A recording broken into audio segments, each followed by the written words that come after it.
तुमचं क्रांतिकारी माणसाचं स्मारक उभारणार आहे आणि इतक्या छोट्या आवाजात जर आपण घोषणा दिली, पावसाने सुद्धा थांबलं पाहिजे. साहित्य रत्न लोकशाही अण्णाभाऊ साठेंचा जय लहूजी, जय लहूजी.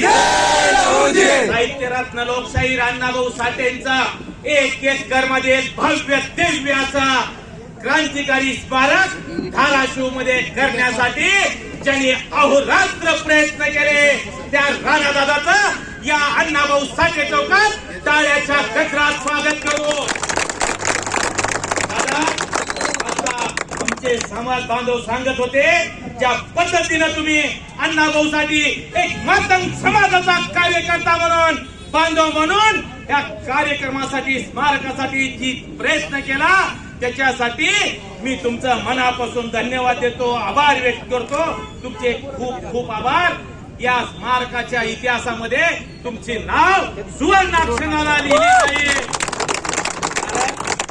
1 तारखेला ज्या वेळेस मी आणि पृथ्वी भैया त्या अण्णाभाऊंना अभिवादन करायला या ठिकाणी आलो होतो, आदल्या दिवशीची तुमची दडपण मी पाहत होतो. मी होतो, तात्या होते, समाज बांधव होते.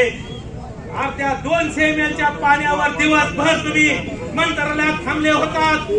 कशासाठी? तर मी शब्द दिला होता, या वर्षी अण्णाभाऊंच्या स्मारकासाठी जागा विभाग या ठिकाणी दिला पाहिजे. काही टीव्ही चॅनलने आम्हाला विचारलं कधी होणार आहे. त्या ठिकाणी दुसरे काही नेतेगण उपस्थित होते, त्यांनी सांगितलं हे होणार नाही. परंतु दादा, तमाम मातंग समाजाच्या नेत्यांना, कार्यकर्त्याला, पदाधिकाऱ्याला आपले नेते आदरणीय राणादादावर विश्वास होता. आहे का नाही विश्वास? आहे विश्वास? या पद्धतीनं मागील काळात तुम्ही विश्वासाने दादाच्या पाठीशी खंबीरपणे उभा आहे.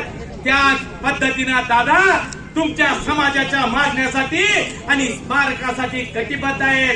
चला, या अण्णाभाऊ साठेंच्या स्मारकाच्या निमित्तानं एक पण करूयात की अशा माणसाच्या पाठीशी खंबीरपणे उभे राहून येणाऱ्या काळात कुणी काही म्हणत. दादा, काल एकाने पत्रकार परिषद सांगितली, मी पत्र दिलं 23 मेला. दादा, उजनीचं पाणी हातलाईच्या तळ्यात आलं आणि यांनी उपोषण सुरू केलं. धंदा इथं इथं चलू द्या वारीला. आम्ही काय म्हणणार आहेत का? जनतेला माहितीये, समाजाला माहितीये, शिवाजीराव बापू, तात्या, खंडू माहितीये ना कुणी केलंय? हलवा मला जरा कमी ऐकू.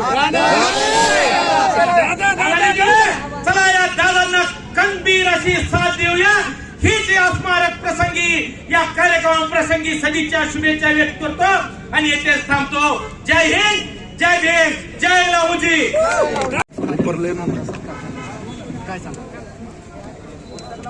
निश्चितच खूप मोठं समाधान वाटतंय. अनेक वर्षापासूनची आपली मागणी होती, लोकशाहीर अण्णाभाऊ साठेंचा पूर्णाकृती पुतळा आपल्या धाराशिव शहरामध्ये व्हावा आणि त्यासाठी आपण 1 एकरची जागा मागितली होती दुग्ध विकास विभागाकडे.